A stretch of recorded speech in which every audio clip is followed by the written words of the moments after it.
Okay, this is a Mercruiser MC1, trying to figure out where the hell this leak's coming from.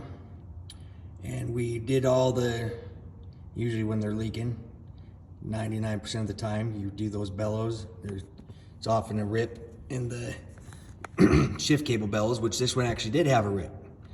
Which, you know, so it's like, okay, well there it is. Fixed it, they took it out. Of course, it's just pissing in.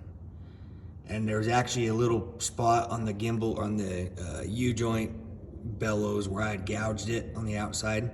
But took it all apart and it was bone dry. So replacing that anyway, just for good faith. But it wasn't those bellows, I can tell you that. So next, what we did is I put disconnect all the batteries, put the plug in the boat, lifted the front of the end way up, and then we started filling it full of water. And I didn't get a drop out of anything out of here until it came out of the gimbal bearing. So that means we can rule out, there's a seal right here.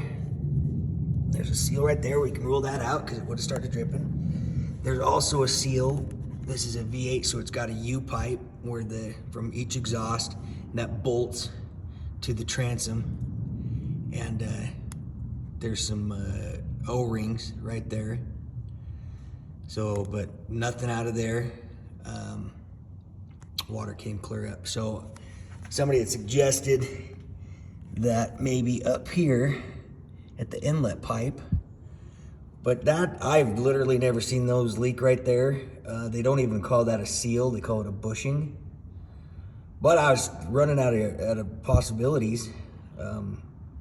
So that was gonna be my next step. So I just came in here, got some brighter light, and started looking again, because I was literally out of options, and we found it right here.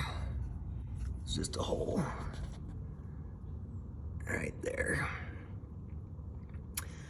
And there ain't a whole lot we can do about it, besides replace this whole housing. And on this older boat, I think what's gonna be best is just use some good epoxy practices and clean that up real good, epoxy it, maybe try to sand it and epoxy it again, and that'll probably hold for a long time. But you know, no doubt, I don't know how long it's been taking on water, but no doubt there's some damage in the wood transom back behind there. I think that's a certainty. So eventually this is just gonna have to be replaced. There's just no ifs, ands, or buts about it. And the wood transom itself will probably have to be rebuilt a little bit. But I don't know, hell, we can get, you know, I had another one years ago that had a hole just kind of like this, but it was a little pinhole that was right here that we had the same problem finding, and did the same thing. And hell, that was at least a decade ago, and to the best of my knowledge, I don't know if the boat is still running, but it never sank, I can tell you that.